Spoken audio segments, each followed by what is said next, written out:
It's time for Pitmaster and the Doc. Anyway, so yeah, with Czech Congo fought Pat Barry. I mean, both of them have huge hearts.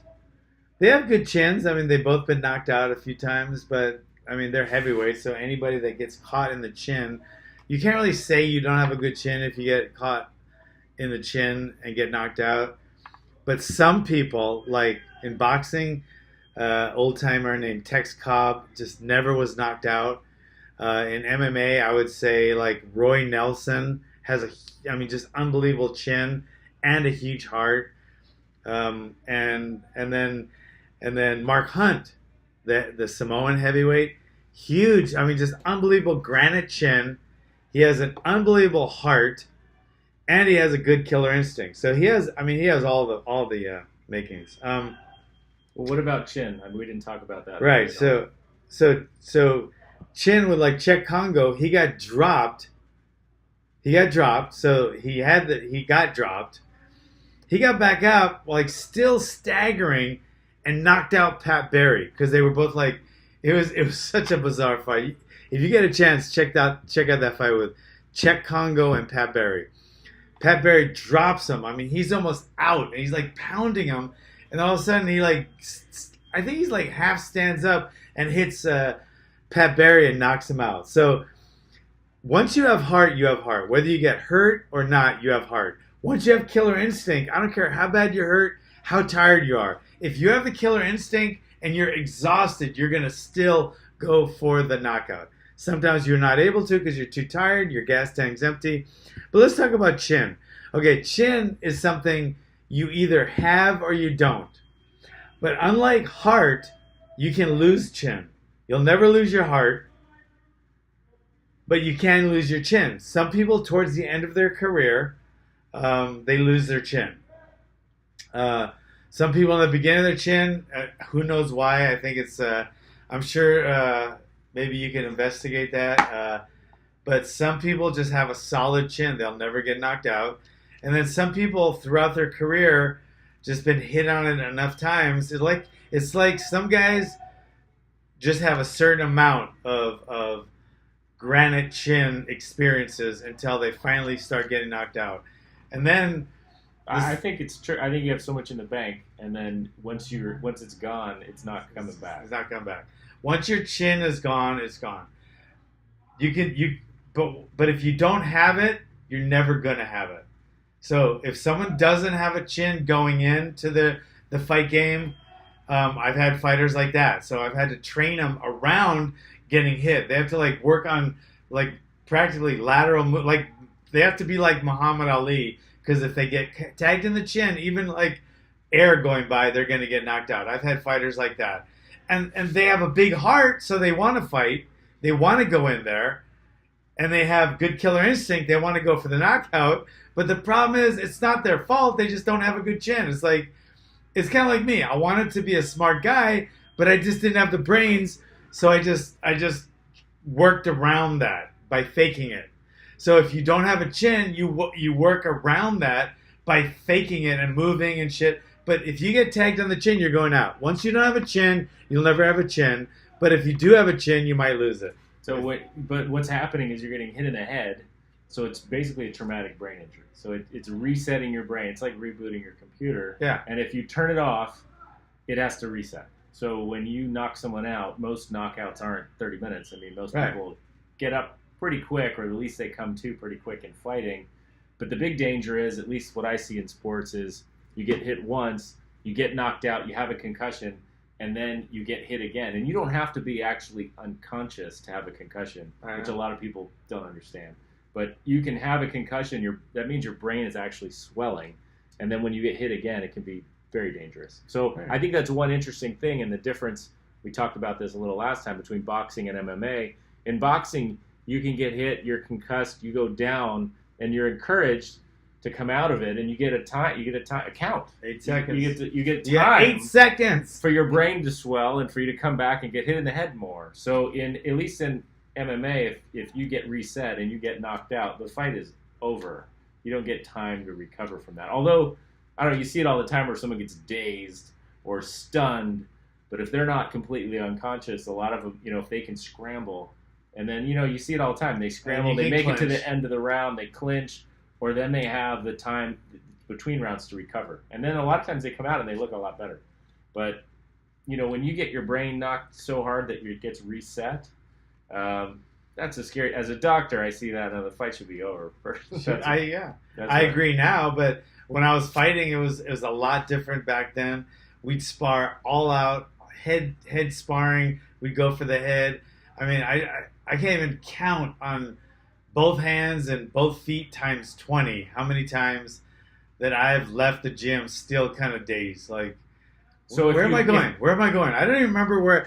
I've even got on the freeway and like, shit, I forgot my off ramp. I mean, I've been hit so hard in the ring in a fight where I thought my mom. I was going to school and I heard my mom calling me.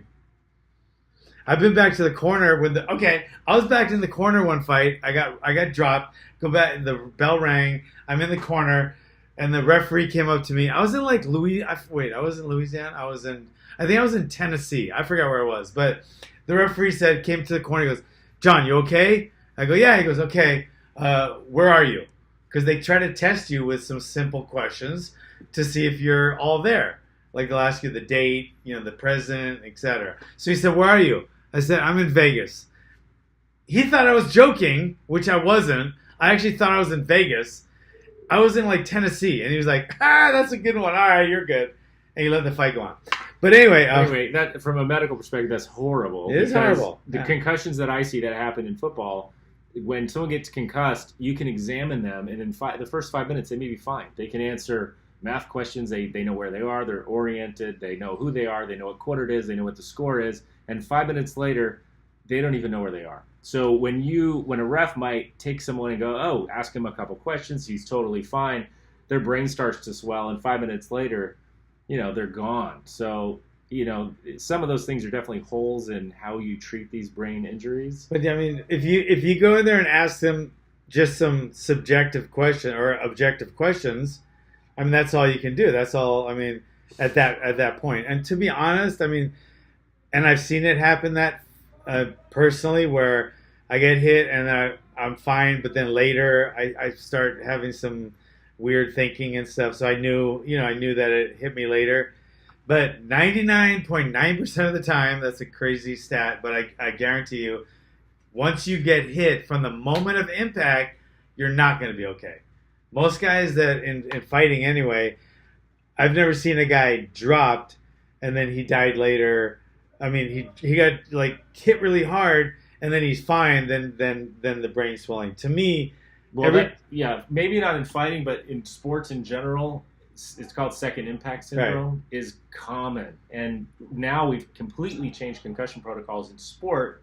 Maybe not MMA, but where if you're suspected of a concussion, you get pulled and examined and watched. And usually people are out for minimum of a week now from contact or collision sports like football or soccer if there's a suspected concussion. Fighting's different.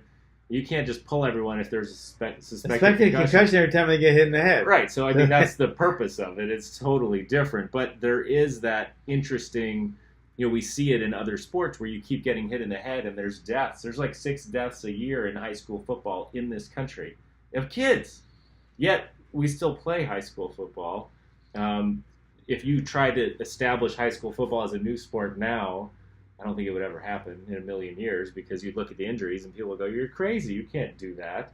But the deaths we see in high school football or college football are either heart-related, where there's an undiagnosed heart problem, cardiomyopathy, or you get hit in the head, a concussion's undiagnosed. Most kids are going to say, I'm fine. Yeah, I don't have a concussion. Do the injuries come from the concussion? Are you talking about deaths from concussions? From neurologic injury from concussion, from head injury, from traumatic brain injury. So boxing's like double that. But then how many kids fucking drown in a pool, but people still have pools in their backyard?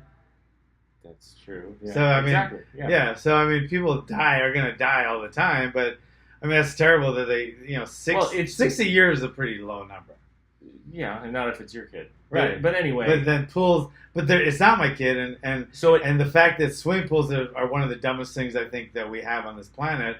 But we still have them, and look at all the drownings. That's So why I'd you gotta rather- teach your kids to swim. Or just not have a pool. Or teach your kids how to dodge the freaking guy.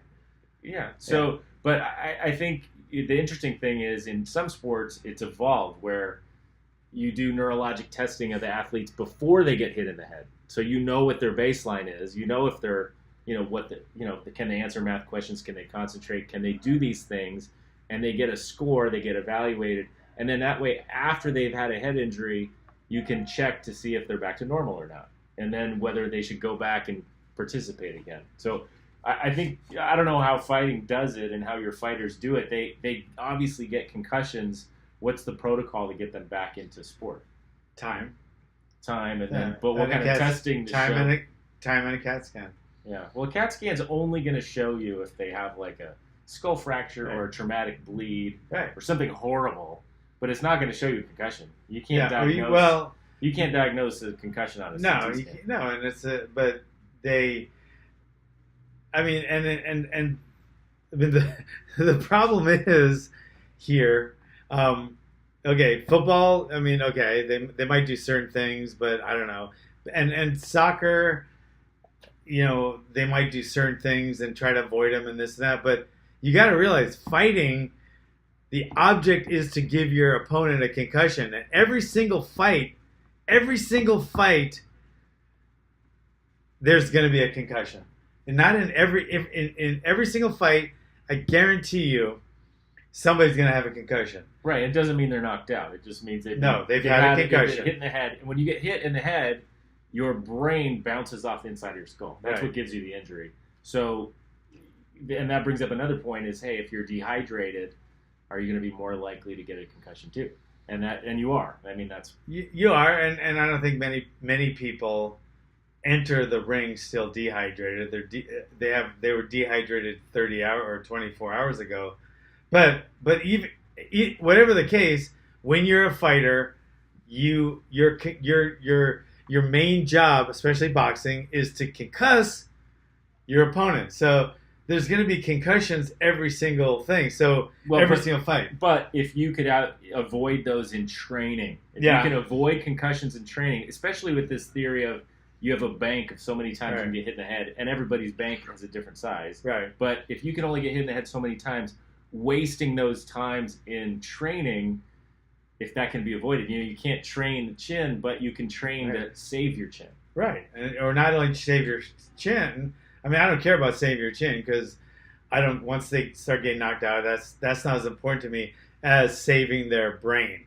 So they still got to think when they retire. So in my camps, we don't even really spar anymore. When I was coming up, we sparred every single day, Monday through Saturday. Put the gloves on, we beat the shit out of each other. And that's one reason I think I have brain damage now, but whatever. But my fighters now, sparring is drilling. We drill. I don't think my fighters get hit in the face at all, basically. So I don't have my fighters do it. And a lot of camps follow that suit. And it's proving that it's not hurting the game at all. And it's not hurting the fighters at all. So more of my injuries now come from the grappling. Twisting. The one guy's going the other way and he has his arm, and next thing you know, his shoulder hurts or his elbow.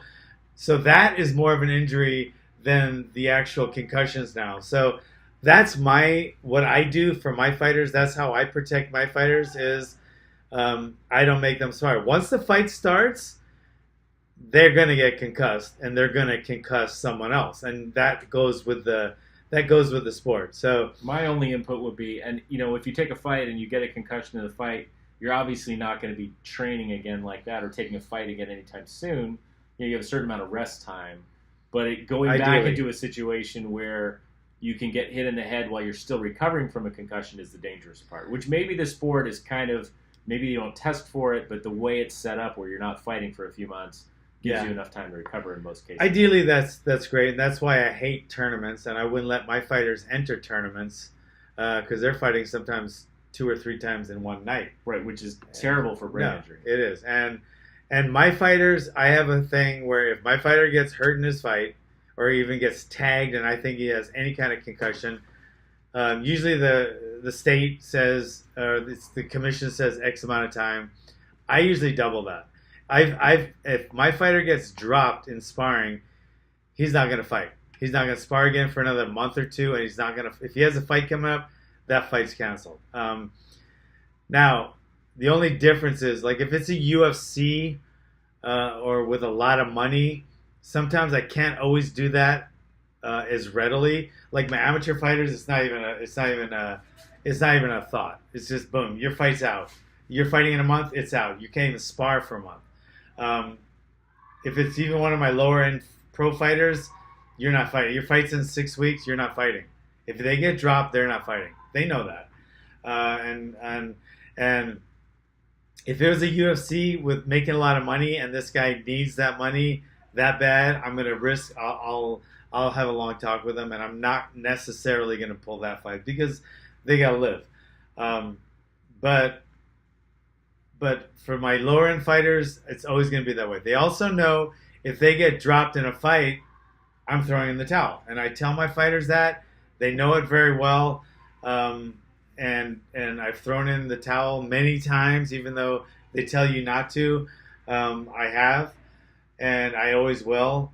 And I think it is up to the corner to protect their fighter first. There's been a couple where they complain about the referee didn't stop it soon enough, and Dana goes off on the referee, and everybody else does. But the corner should be stopping these fights before anyone else. So the corner, and then comes the referee. But anyway, so chin, never have. If you don't have one, you never will. But if you do, you might lose it. Heart, you can have it. You're always going to have it. If you don't, you never will. All right? Killer instinct, you're always going to have it. But the only thing that'll stop your killer instinct is a gas tank.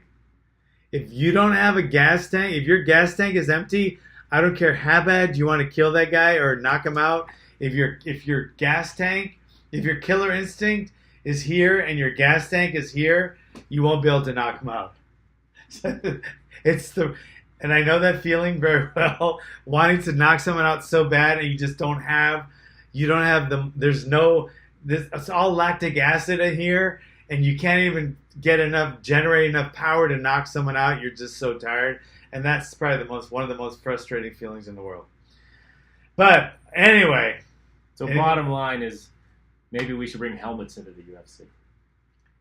I don't think they'll help because it's the chin. I'm just kidding. But it would help with cuts. And to me, that's why all your guys, when they're drilling or any kind of sparring, they should wear headgear all the time. And some guys don't like to. And, well, it doesn't help if I get hit in the chin. And they're right, it doesn't. But what it does help is for cuts. When guys come together, right, head a lot of versus cuts. Head and that's the other thing is if you get cut too much, you get cut easily. So once you're in a fight, you start bleeding really easily. That can stop a fight too. Yeah. And I kind of look at the brain as the same way. Just like you build up scar tissue on your face and you get your face cut open more easily, with whatever's going on in your brain after multiple traumatic brain injuries where now you just get knocked out much more easily, it's probably the same kind of thing. You're building up. So how can I even think then? How can I even remember Imagine my how name? Smart you'd be right now. I think I'd be dumber. But if that's humanly possible. Speaking of brain damage, let me talk about one thing real quick. Let's talk about Mark Hunt. Now he's back on. He's kind of recanting. He's kind of backpedaling some of his stuff. I love Mark Hunt. He's actually one of my very, very favorite fighters of all time. But it's like when you get poked in the eye, if the referee says, "Can you see?" and you say no, they're going to stop it to protect you. Okay? He said in an interview, "I'm having early symptoms of brain damage. I'm having a hard time remembering things. I'm having mood swings." That's in writing now. So the UFC, he had a fight coming up. The UFC pulled that fight to protect him. Okay? You can't tell people I'm having signs of brain damage and then expect the UFC to let him fight. He was also saying, all these fighters that had steroids and he hated, he was coming down on Dana, and I can see part of his thing. I don't think any of the guys that beat him and that tested positive I don't think they should ever be fighting again. You know how I feel about that. They should lose their license. They should go to jail. They should have to give up all their pay, and they should never, ever, ever fight again. But if you tell the press in writing, I have brain damage, don't expect any promoter to ever let you fight again. And you can't blame them if they don't. No, because that's a liability. Yeah. I think they care about you, but even if they didn't care about you, why would they ever let you fight again? It's a liability to them. Now, if something happened to you, your family's going to come back. You know, if you died or something, his family could come back to Dana and go, it's in writing here. He has brain damage. Why did you let him fight? The only way around that would be if he's cleared by a neurologist that specializes in traumatic brain injury, that he's fine. I mean, that's the only way around that. Right, but and that might help him in court, but it might not. Just the fact that he said he has subjective, I have subjective signs. If those signs can resolve if they're from an acute injury, they may resolve with time. So if you see a physician that specializes in that and they say, okay, now you're better, UFC, I think, or a promotion could take him and say, okay, you can fight in our promotion. They might, but I wouldn't. I wouldn't. Just the fact they said that. He shouldn't have said that. If he thinks he actually has brain damage, he didn't say, well, the other day after such and such sparring, he said, now it's starting that I'm starting to lose my memory and I'm starting to have mood swings. So he's like acting like it's I wouldn't. If I was a promoter, I would never let him fight. Which for me is why I think it would be interesting and important to have some sort of baseline testing. If I was fighting and I was getting concussed on a regular basis on purpose and getting paid for it, I would want to know how my mental status is, objectively, not just, hey, how do I feel, but doing testing, and then compare that as my career goes on. And if it starts to decline, maybe that's time for people to retire. So I think that there's something you can measure about how much brain injury you're accumulating. Yeah. There's that having more information is definitely going to be a good thing. And maybe over time we'll get better and smarter and catch problems. I think less is more. Before they're problems. I wouldn't mind that. It's like, I mean, I don't know. But if you're going to make yourself dramatically worse by taking another fight and risking the rest of your life being brain injured, maybe you'd want to know that. Yeah, I would want to know that. Yeah. I think we're burying our head in the sand if we don't at least. There's stuff out there now that we could be using, and maybe it is being used by some camps. It might, but then you have to look at one other thing. I mean, it's already the fighter's responsibility to get their medical, which is sometimes an MRI or a CAT scan. Gets pretty freaking expensive. So, I mean, the fighter's having to pay for all this. But we do this for every high school athlete that does any kind of contact sport, water polo, soccer, football. If you're in a contact sport where you might get hit in the head by something, we test our athletes preseason, baseline, and if they have any injuries, they get tested till they're normal. Yeah. And so I think having those tools is nothing but helpful because who pays for the high schools? It's part of the sports at school. I don't think it's expensive. So we're paying the taxpayers, but it's not expensive. Right, but who do you think? It's not imaging. It's just a computer test. You just load the program on a computer. You answer questions. It checks your reflexes, your reaction time, your memory, your concentration, all your important brain functions. But when you say not expensive, I mean, to a fighter that has no. I think promotions have enough money where that would not be an issue. No, the UFC does, but not others. The others are barely making it, a lot of them. So they don't even pay for our medicals. The UFC does. But most promotions are getting by they have a shoestring budget. Whatever that means. Is it a shoestring? I don't know what that is. It's some kind of string. They have no budget. So I think that's a great idea. I'd love it. I wish somebody did that to me. I'd like to see mine was like this. This is how my thing would be.